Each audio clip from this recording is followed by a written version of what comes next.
You're listening to Forever Fierce with Catherine Grace O'Connell, only on LA Talk Radio. Welcome to Forever Fierce. I'm Catherine Grace O'Connell, and I'm delighted to welcome you to today's show. I have allowed my business manager, photographer, partner here, business partner to join us today and be my co-host because it is Men's Health Month. We're just wrapping up a fabulous month of incredible guests in Men's Health Month. Can we change the allowed. rhetoric? Allowed. I know, you're always Allowed. talking about what neuro-linguistic programming. I'm talking about that power of thoughts. How about invited? I know I'm all about invited I'm rather teasing. than I'm teasing. allowed. I just feel. I got it. Yeah, you feel a little less than. I don't want you to feel less than. All right, I do. I'm all about lifting people. So we're gonna change and reframe that language. You're right. So I invited Michael onto the show. Let's say it is Men's Health Month, but it is also Alzheimer's Awareness Month, which is a really important month. And actually, Mike's mother has Alzheimer's right now and is dealing with some very difficult issues relating to the disease and the progression. And I lost my mom not too many years ago to Alzheimer's, and my grandmother and my grandfather and, many relatives. So I think it's a really important frame for today's show and today's guest. Yeah, and it's just not just about men's health here, because we have a guest today that is probably going to be able to help anybody's health. And I'm hoping I'm first in line because I feel like I could use it. Yeah, I'm really excited. Dr. Frank Lipman is today's guest. And Dr. Lipman, I have been following him for, over 2 decades now. I mean, he's a pioneer in the area of integrative medicine and functional medicine, which we will let Dr. Lipman really share what that means and the difference really between the Western model and the integrative model, which incorporates Western medicine but tends to look at things in a very holistic way.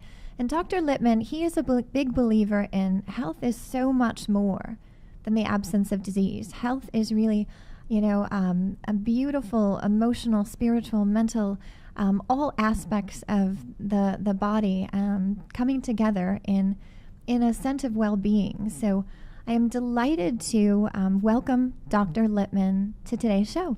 Welcome, Dr. Lipman. Thank you. Thank you for having me. You bet. We're so excited to have you here.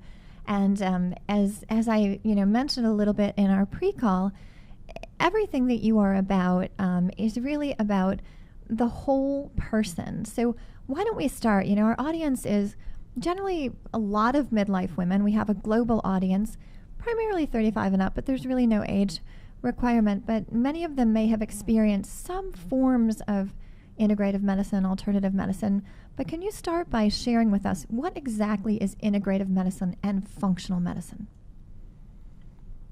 Well, I think they're just labels, but the way I see it, integrative medicine is just integrating different therapies into what you do. So you integrate a bit of acupuncture and meditation and yoga and nutrition and herbs. But when I initially studied integrative medicine, it didn't really give you an operating manual. You just learned to use a little bit of acupuncture here, and you wore all different hats. Functional medicine has taken that to another level. Functional medicine is really a true combination of Western and Eastern medicine, because I studied Western medicine and I studied Chinese medicine. And what functional medicine does, or the philosophy, which was sort of developed by Jeffrey Bland, who's talk about a pioneer. He's really a pioneer. It takes the philosophy of Chinese medicine about creating balance and improving function, and then combines that with the Western understanding of biochemistry and physiology. So you get a true integration of the two. And so instead of just treating symptoms as we often do in Western medicine, we look under the hood. We look to see why there's a problem. So if someone has reflux, you don't just give someone either a drug or even herbs for the reflux per se. You look to see why the reflux is happening, or why someone has a headache, or why someone is depressed, or why someone can't sleep. So instead of just giving a drug or a supplement or herb for that particular symptom, the symptom is really a pointer to some underlying imbalance in the system, and that's ultimately what you're trying to address. Now, let me ask you a question, Dr. Lipman. As compared to traditional Western medicine, like when I grew up years and years ago with a pediatrician, would you say that medicine today, in the way you practice it, is more of a partnership with the patient than a diagnosis relationship with the patient to treat a symptom or an illness or a disease? Yeah, that's definitely not hierarchical. So in the way I was trained initially as a Western doctor, the way sort of Western medicine works is you go to the doctor knows more about you than you do, and he tells you what to do, and you follow the instructions. In this new model, the patient and doctor are partners. The doctor is there to teach you how to become well, to guide you, but ultimately not to give you orders, to partner with you on your journey towards health. So yes, it's a different type of relationship. It's more of a partnership than I'm the sort of a bossy type of relation, telling the patient what to do. And Dr. Lipman, you're big on empowering your patients to really tune within, using certainly techniques like meditation, but really the idea is not only to quiet the mind, which is obviously very important, but also to connect with the self and their own wisdom within. Yeah, I think the connect part is something we've lost, and something that's really important. And actually in my new book, it's one of them 6 pillars. I have 6 pillars. There's eat, sleep, move. Everyone knows about that. There's protect yourself from all the chemicals. There's relax. And then the last pillar is connect. Connecting, as you say, to oneself, connecting to one's community or the people around you, and connecting to the environment, to the world at large. So I think that the concept of connection is something that we in this culture are losing, whether it's connecting to ourselves, but also connecting to our communities and realizing that we are a microcosm of the macrocosm, which is the earth. So connecting to that and realizing that we are affected by what's going on in the environment. If there's, whether it's climate change or the chemicals in the environment, that's going to affect human health as well. I think that's really powerful. I have a community of women all around the world, and I created that community because it's what I needed.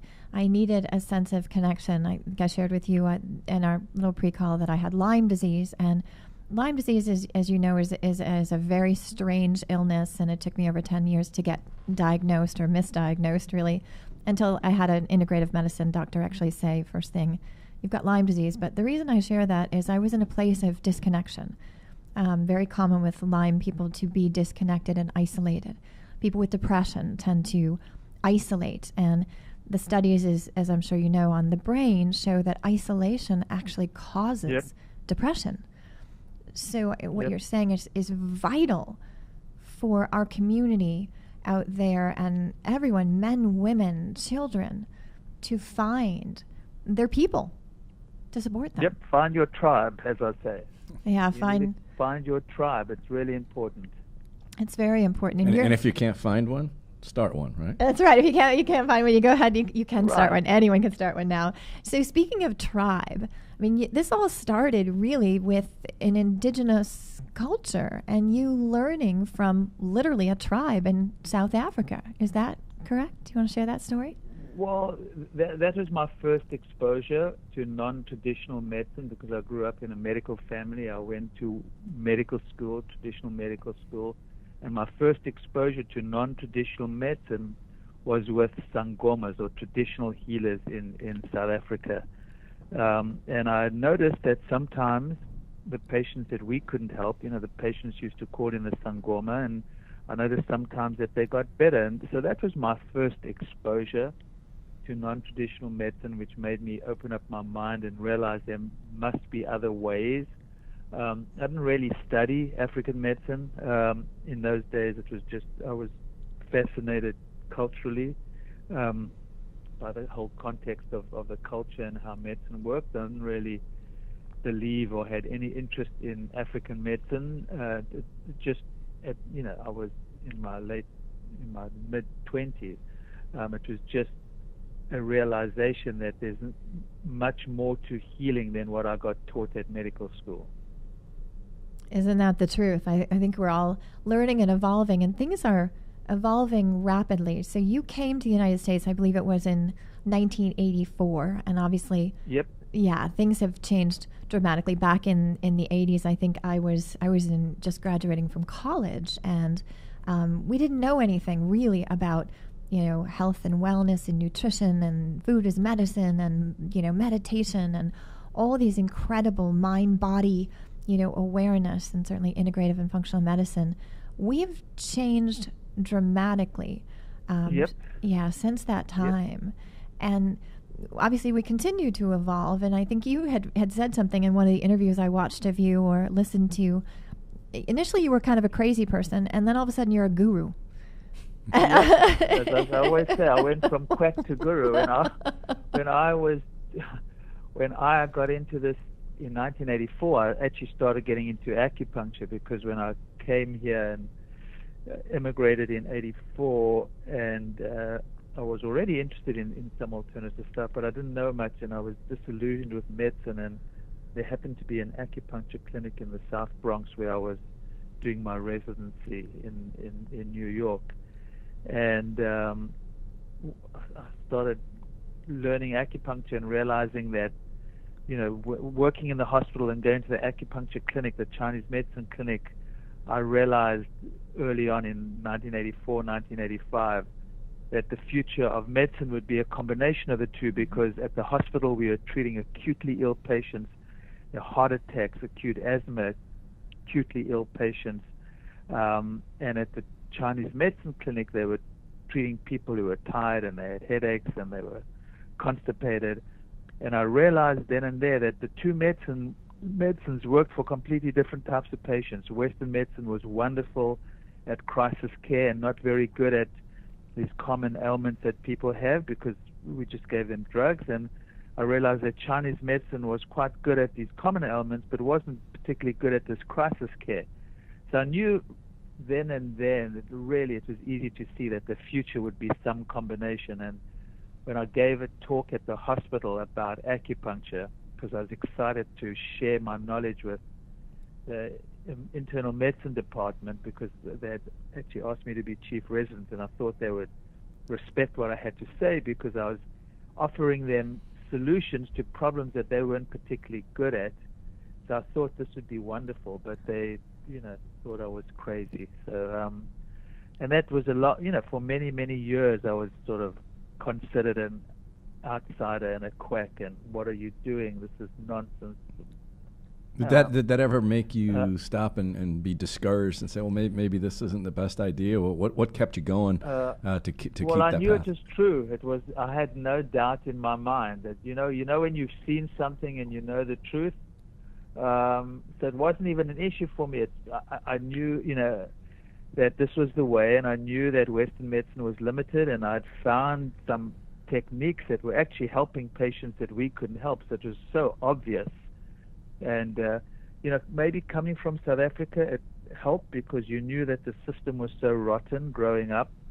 And it wasn't you that was crazy, it was the system that was rotten. So to me, the medical system was just another rotten system. I was used to a rotten political system growing up in South Africa, and you knew it was wrong. And to me, the Western medical system was just another rotten system. So it was sort of an extension of my beliefs in terms of don't trust the system, trust what you know is right and pursue it. So it wasn't ever an issue. It's just been an interesting journey to see how things have changed from, rapidly. From being an outsider, now like everyone is on board. Not everyone, but it's changed so much. So it's wonderful to see. Yeah, it's become very commonplace.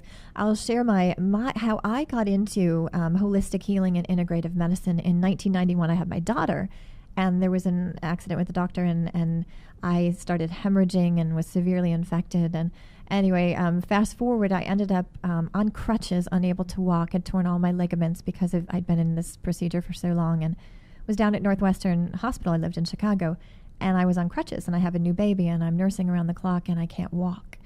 And they could do nothing. I mean, months and months of physical therapy. And my dad was seeing an acupuncturist at the time. 2 sessions later, crutches gone, back to normal. and my eyes were opened. Great. Yeah, and it was really mind-blowing, and I just dove in and became an energy, trained in many different modalities because I was so fascinated by the power that we have in our bodies to heal and all these incredible tools, natural tools out there. So, Yep. yeah, do you find it's experiential for many people? They may think you're a quack until they have their own personal experience. I think it used to be like that. Now people who come in they've read about me, they're on board, they sort of know what they're in for, they believe in it. It's a whole nother world now, especially the younger generation, the millennials, the 20 and 30-year-olds I see. You don't have to even explain anything or try to convince them. I think my generation, I'm now 63. My generation is probably a little bit more difficult. They still believe in doctors and the old way. So maybe there's a little bit of explaining to do there, but things have changed so quickly. In the old days, it was a lot more of trying to explain to people the difference, and it was more about trying to show them that there are other ways and show them that Western medicine may not be helping them, and that was a lot of the discussions. Now it's completely different. People are on board. It's like, why is this happening? They're getting much more deeper. There's a much more deeper understanding, much more interest in the underlying issues. So it's completely different. There's also I'm getting. I just think, different cultures. Yeah. There's also a lot of science behind it. That this so-called quackery is now grounded in incredible research where people's lives are changing. So we have a community all around the world of women, like you said. I'm 57, and my eyes were opened at a very, very early age in my 20s. There are many women out there that I think they're either they're testing this out or open to testing this out, and I'm all about prevention and adopting a healthy lifestyle. So what are some simple things that they can incorporate into their life to start feeling better and add some energy and vitality into their lives? Right. Well, once again, that I look at the body in terms of these 6 pillars that you need to address, and obviously one of the most important or the most material is what you eat and what you put into your body.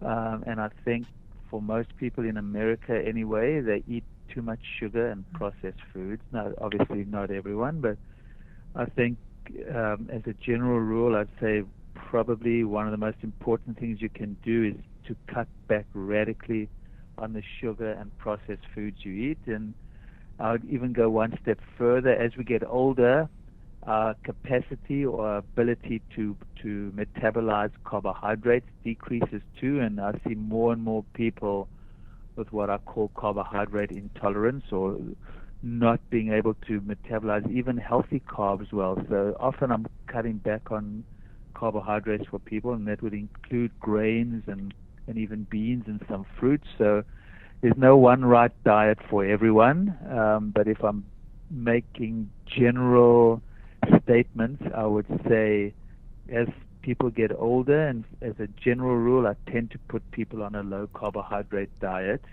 But there's some people, my wife, for instance, I do very well on a low carbohydrate, high fat diet.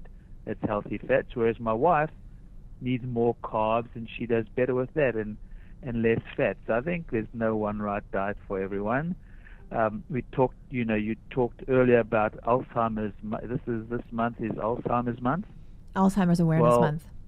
Alzheimer's Awareness Month. Well, many people are starting to call Alzheimer's diabetes 3. Mm-hmm. Many people believe that Alzheimer's is a sugar-related disease too. So if you want to protect your brain, cut back on your sugar and your carbs in general too. So I'm a big believer in low sugar, no processed foods type of diet. So that would be a big point, but remembering there's no one right diet for everyone. Well, you believe in incorporating a lot of balance which I think is really important. So people aren't freaked out and all of a sudden I got to take all these things away. It's like, no, there's simple, easy steps, and you kind of advocate one at a time. Yeah, I mean, I think, and what I sort of articulated quite clearly in my latest book, because everyone is different. People respond to different types of introductions to health or entry points or starting points.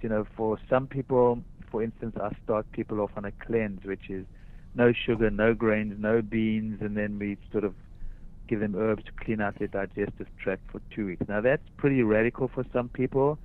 If I see if someone's not ready for that, then we enter at another point. Some people need to learn to sleep better first, or improve their sleeping habits. Yeah, other people are definitely so stressed out, they need to either learn meditation or some breathing techniques. So it depends where people are at and how they're going to enter into this journey, because it is a journey.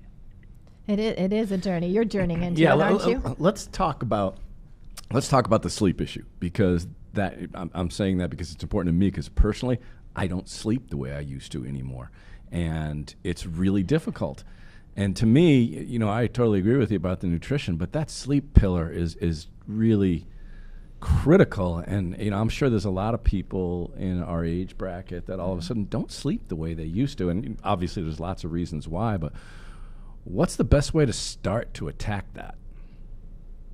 Well, I think you need to realize that sleep is another rhythm of the body, and you should fall asleep naturally in the evening and wake up. What happens is sleep is often a result of something or some imbalance of what you're doing during the day. Usually it's because you're stressed out and you can't switch off your mind. So sleep is there are great sleep habits in terms of making the room completely dark, making it cold, preparing for sleep. But probably what I've seen help most people with sleep is meditation. And that's meditation in the morning can help sleep at night. Because learning to control your mind or learning to calm down your nervous system is really, really important. And most of us don't know how to do it and have a problem with calming down our nervous system and controlling our mind. So I'm a big believer in meditation, and I find that helpful. I do it personally, but I find it really helpful for my patients. What I am using a lot more these days for sleep is actually CBD oil. I'm sure you've spoken about CBD oil on your program. I've used it myself personally. I got my medical card when I had Lyme disease. Yep.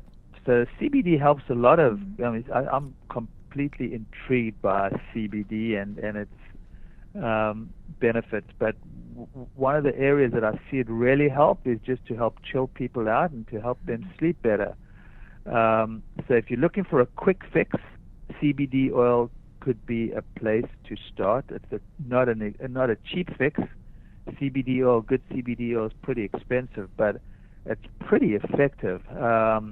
But ultimately, sleep is about creating good habits during the day, trying to get out in the light in daytime, so you have light during the day, learning to calm down your nervous system, your mind during the day, and then at night, sort of transitioning to sleep is really important. So we can't expect to go at 100 miles an hour and suddenly stop and go to bed. So transitioning, switching off all your electronics, what I call, having an electronic sundown, switching all your phone, computer, TV all off at, preferably at 9. That's probably not feasible for most people, but let's say 10. And then transitioning into, quietening your mind, taking it easy, and darkening your room completely. So it's important to see, I'm a big believer in the rhythm of life, and what we do during the day and light and what we do at night during the dark is really important. And your sleep-wake rhythm is one of the most important rhythms of the body. But our body has, many, many rhythms. Well, I definitely want to get into, habits and patterns in just a bit, but I want to touch on one thing because of this, Alzheimer's Awareness Month. You talk a lot about the brain and also the impact of the lack of sleep on our brain and on the buildup of plaque in our brain. So can you just share that so, our audience really takes to home how important this is to change their habits when it comes to Sure. De-stressing and working to get helpful sleep and how important that is. Right. Well, this is a really good example. We have something called the glymphatic system in the brain, and that's basically a cleaning crew that cleans out all the toxins and the byproducts of the chemicals that are being used by the brain during the day. So it comes at night and it cleans up all these toxins and gets rid of them, ready so your brain is fresh for the next morning. And that cleaning crew only works when you're sleeping. So if you're not sleeping at night, it's like you're having a party one night and there's a mess in the dining room and you don't clean it up, and you come the next day and you have another party and the mess gets, greater and greater. And every night you're having this party and the mess isn't cleaned up. After a couple of days, a week, there's this huge mess in your dining room. And that's what's happening in your brain if you're not sleeping. So this glymphatic system, this cleaning crew, is only working when you're sleeping, and it's cleaning out all the toxins. So just remember that the garbage, it just builds up if you don't sleep, because the garbage collection is only working when you sleep. It's important to know. So you better work on getting some sleep over here, huh? Well, my question is for you. You've seen many years of evolution in the role of a physician, the role of medicine. How much of this is really based on generational changes in what our lifestyle is all about? So if we went back 60, 80 years, a person's day was very, very different, right? You walked most places. Your job probably had some sort of physicality to do it. On the weekends, you didn't have a riding mower. You got the mower out and the rake and you push mower and you did all that stuff. You didn't take the elevator to go to the second floor. You used the stairs. That's just the way things were done. At night, you may have watched some TV, but there were 3 stations, so there wasn't that much to watch, and they all went ding after a little while. And then maybe you read a book and you wound down. Today, I know what my routine is. I'm on the iPad or the iPhone until, 10, 11 o'clock at night, and it's really not that fun. Well, I think you nailed it. I think this is what we have to live with in this day and age. Our lifestyles have changed so much that it takes more effort to stay on top of it, because so many of the default choices are unhealthy. Not only are we moving our bodies less, we have all technology that keeps us awake. I mean, you're quite right. We're all much too busy. We don't have the community which you used to have. Not only that, there are thousands more chemicals in the environment, in our food, in our water, in our cosmetics, in our cleaning products. So we're dealing with all this onslaught of chemicals as well. So it just takes more. You've got to be more diligent, and it takes more work to stay healthy in this day and age. Yes, technology has helped us, but you just have to be on your toes that much more. It's harder, and as you age, things get harder to do as well. So it's just, that's the way it is. We don't have a choice, and we have to work harder to stay healthy. I think it's really important, what Mike brought up, but is also really a major tenet of your overall philosophy, is nature. Nature is right out there. Nature, you talk about forest bathing and the incredible. I mean, these are free tools that are available to us to ground us and to bring us in the present moment and to heal us. Right. I think that's the other thing that, yes, it's harder, but what we need to remember is that these ordinary actions or habits that we do on a daily basis have extraordinary healing effects, like taking a walk in nature, listening to music, being kind to others, maybe having a pet. These are all this is my latest book is, over 100 tips on these simple things that one can do, and one needs to realize that they do have healing benefits. Don't think that Music can't help. Being in nature, being grateful for what you have, all sitting in the sun. All these things actually can and do have healing benefits. So we need to be smart about what we do. We need to realize that a lot of aspects of our daily living can be used in a way to help us heal and help us feel better. But it does take more awareness and more work. What do you say to people? I mean, because really, you're correct. Your health is it's your personal responsibility. You actually have to work at it. You have to do things. What do you say to people who say, well, I'm really not into deprivation. I don't want to do that? Well, I don't know if it's about deprivation. I think it's about making healthy choices and making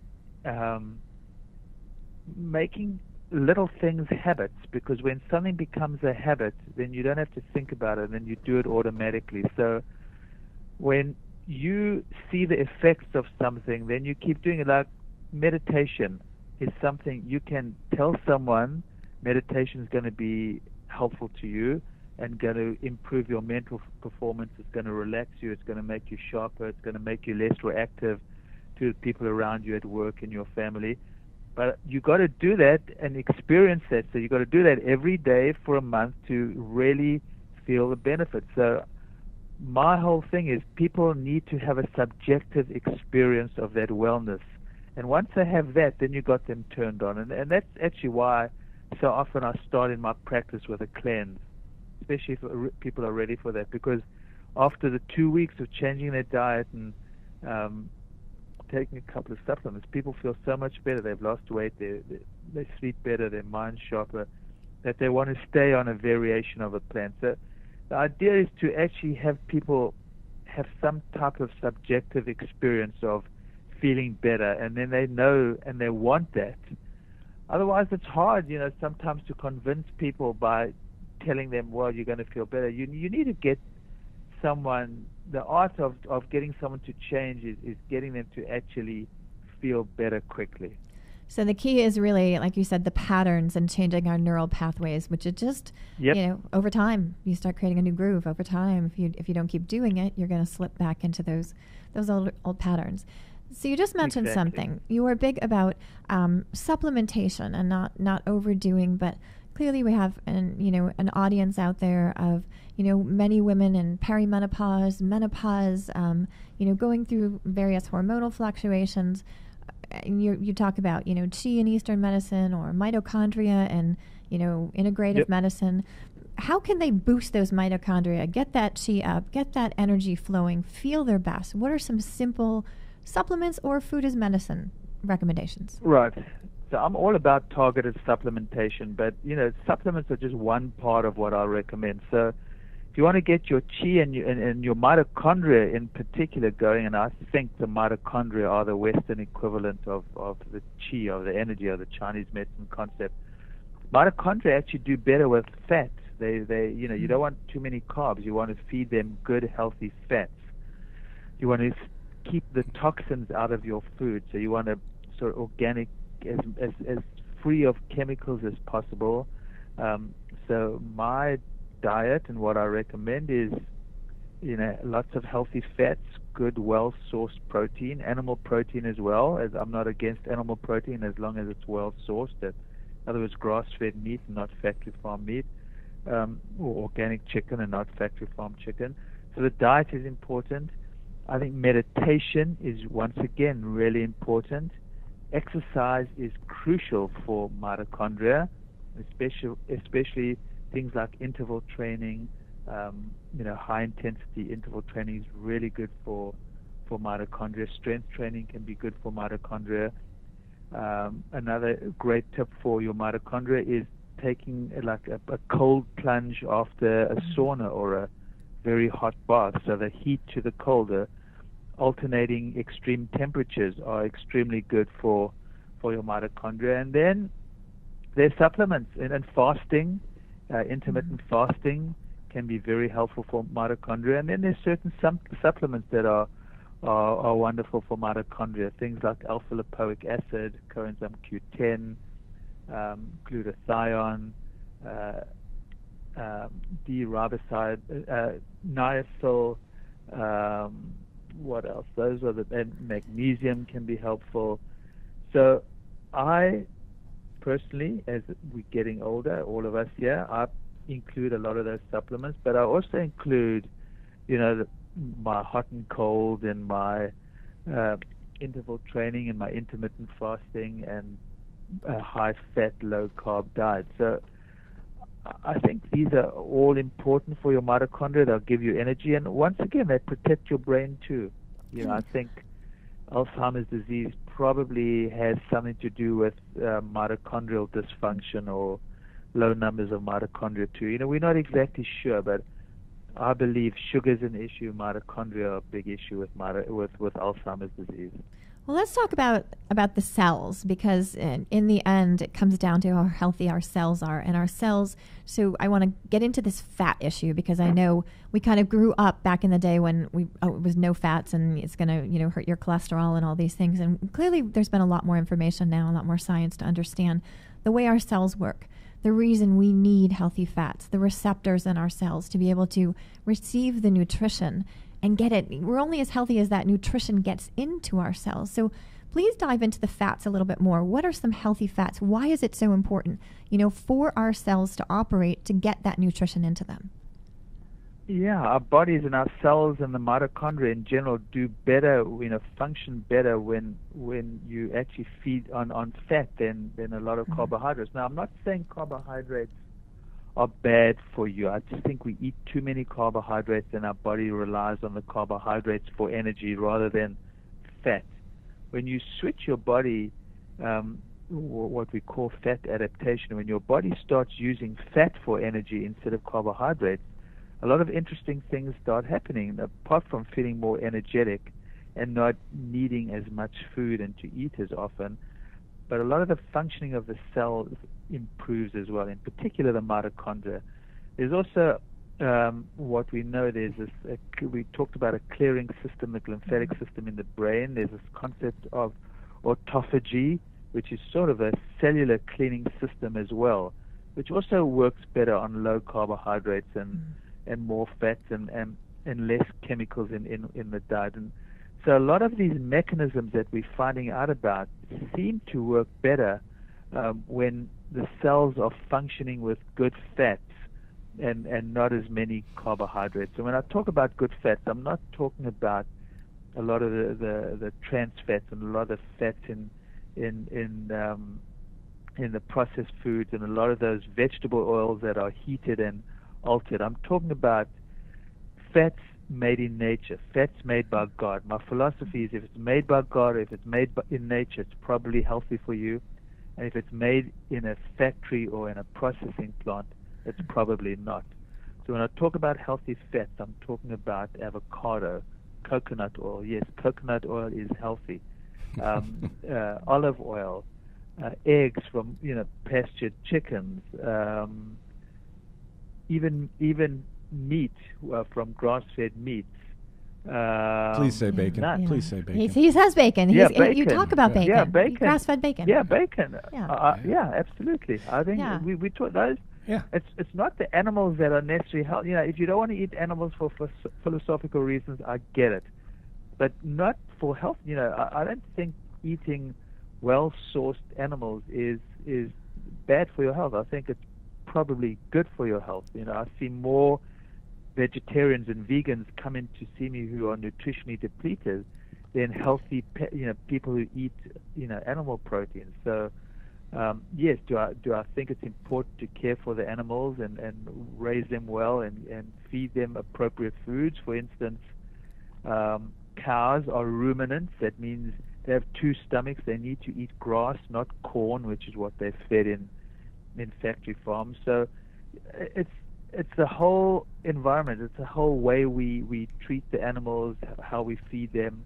And it gets back to how we connect. The nature. It's realizing that animals aren't there just to put in a feedlot and create food for humans. It's the whole circle of life. Well, I think you touched on something that's very important. And again, is really empowering each person to have their own knowing. Because I know for me, at one point, I went vegetarian basically because my daughter did. Then I went raw because everybody else was doing it. I got sicker than ever. I'm an O positive blood type. I became anemic. Everything went haywire, and I had to add meat back in because my body needed it. My blood needed it. I needed it. So I think that's really empowering. There's no broad brush. No, it is, and I don't think everyone does. I think a lot of people do.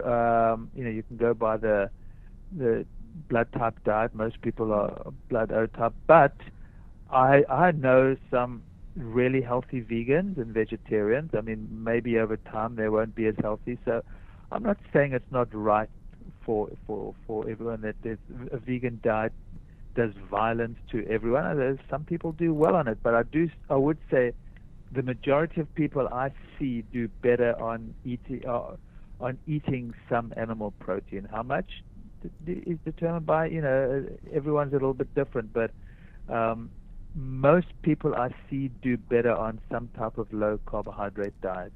And once again, that's just the majority, not everyone. And as you say, listen to your body. Listen, it's very individual. There is one thing I know he's about to jump in. No, but I have one thing I have to. Get to speak? No, you don't. You just don't. But there's a story I want to get in before we go. And I'm going to let you talk. But your daughter, you have a new, I should say, she's joined your practice. But she had her own wake up call in her 20s and had to have her own experience after rebelling, from what I understand, and getting into sugar and all those things. And I think it's a fabulous story because I think so many people can relate. Yeah, I think I rebelled in my way. I got into drugs when I was younger. I think we all rebel. So, she got brought up with this philosophy, and she was, it was obviously very different to all her friends at homes, and she had to go eat the junk at their home. So she rebelled in her own way, and my wife and I didn't force anything on her. We knew she would come around at some stage, so we didn't.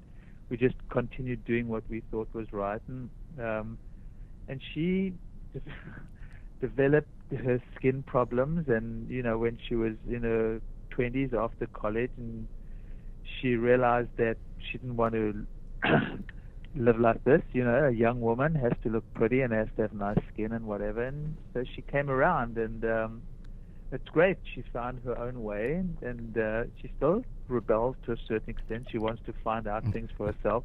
And I think that's wonderful. I mean, I hate to force my philosophy on anyone. I think everyone needs to find their way, their own way, and she found it her own way, and good for her, and it's empowered her, and it's been great. It was very hard for many years to watch her doing things that I knew were wrong, but I had to let it go.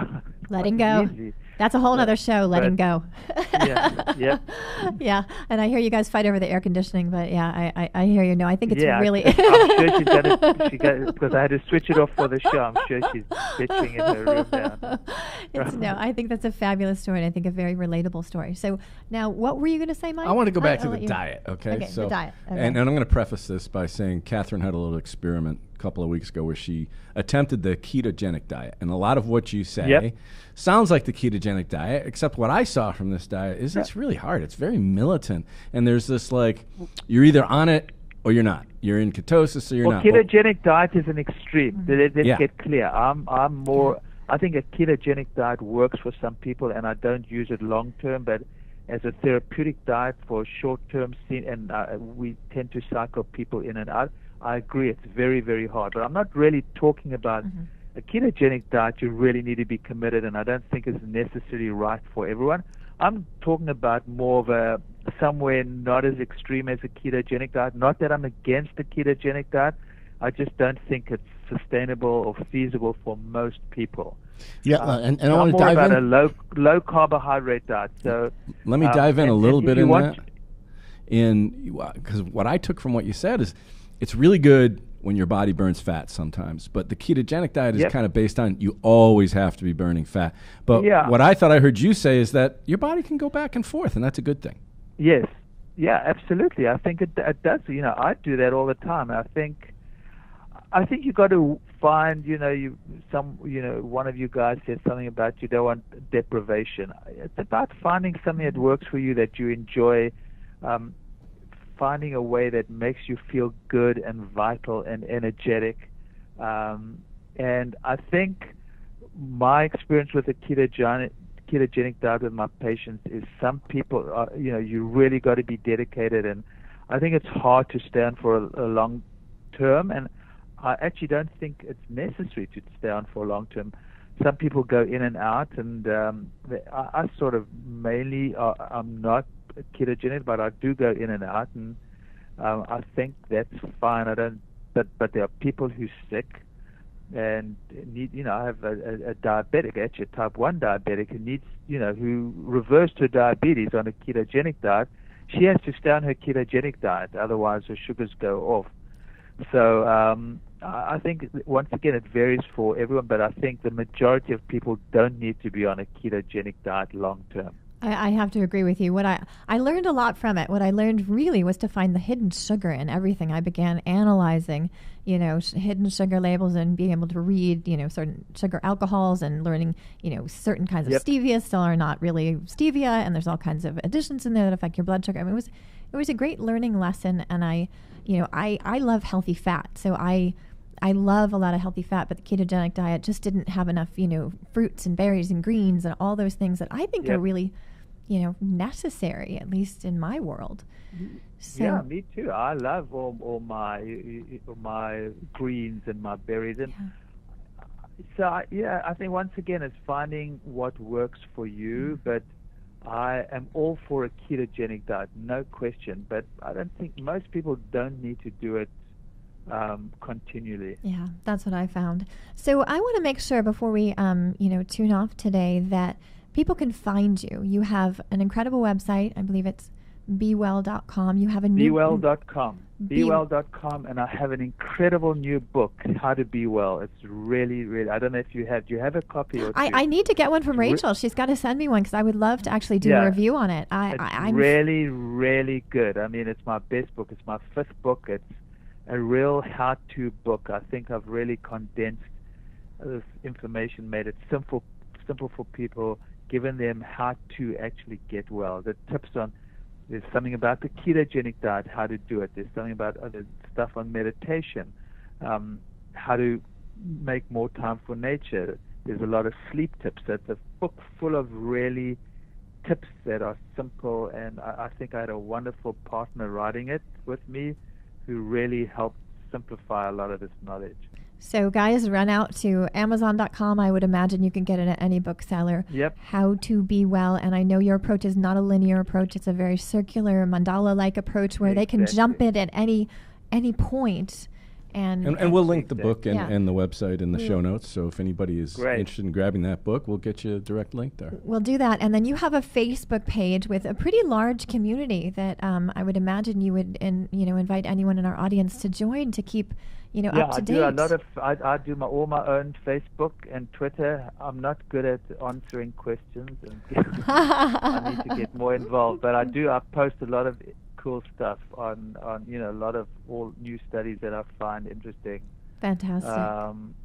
And now we're building out Be Well as a community. So lots happening. We'll have a new website soon in the next month or two, and a lot of good stuff will be happening on Be Well, more educational stuff and more experiential opportunities for people. So stay tuned. We have a free newsletter with Be Well, so sign up for the newsletter and we'll keep you posted. Lots of great stuff happening. That would be great. Thank you so much for having me on your show. Wait, we got one more question. You bet. Okay, Mike has a really important question here. I always ask really one important question at the end. Okay, you've got an afternoon, say 2 to 3 hours, and you get to spend it with someone deceased or still alive in the medical field. We can go all the way back to Hippocrates if you want, where you get 2 to 3 hours of enlightenment and learning with this person. Who would that be?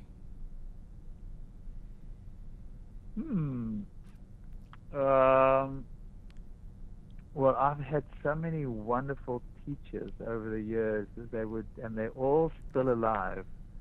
and I still do these. I still spend time with Ephraim Korngold, who's my Chinese medicine teacher, a really wise man. Jeffrey Bland, the father of functional medicine, my yoga teacher, Lindsay Connell, all three wise men. In terms of people who aren't alive,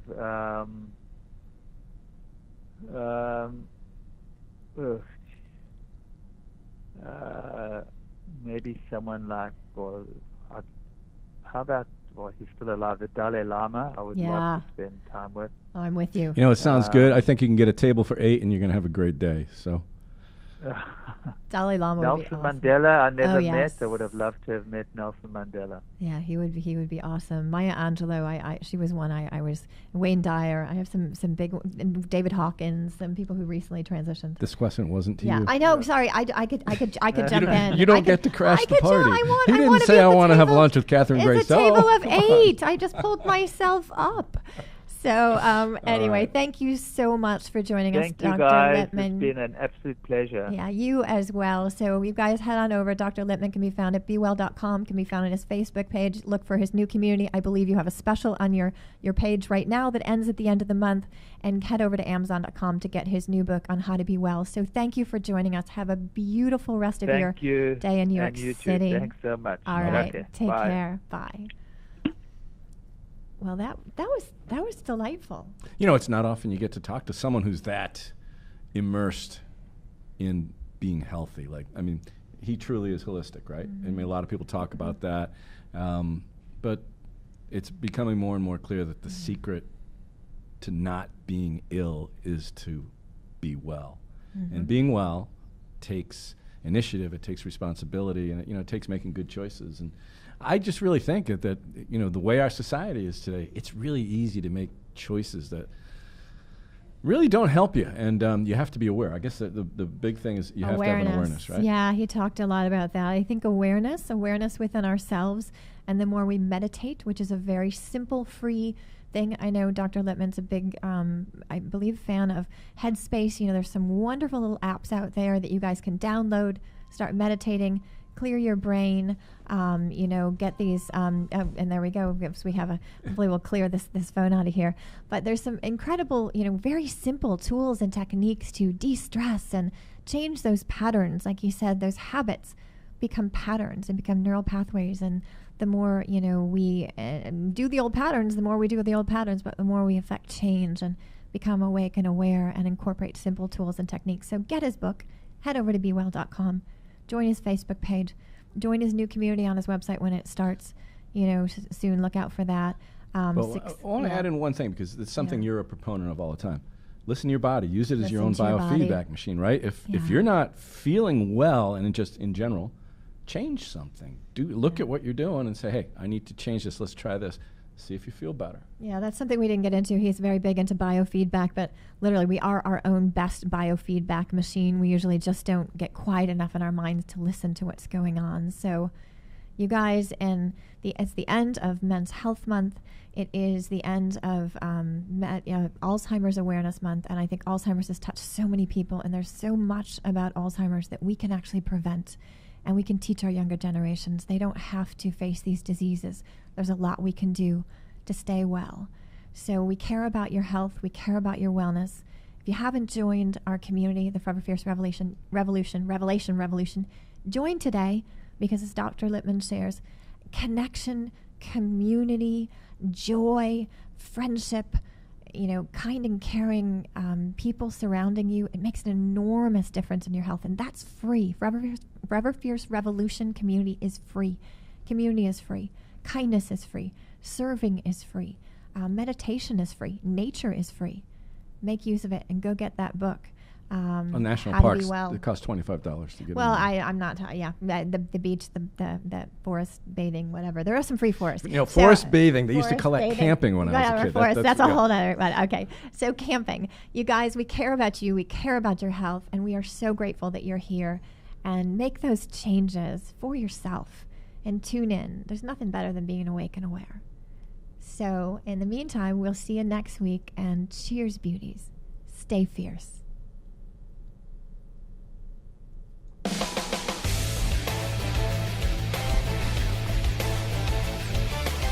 You're listening to Forever Fierce with Catherine Grace O'Connell, only on LA Talk Radio.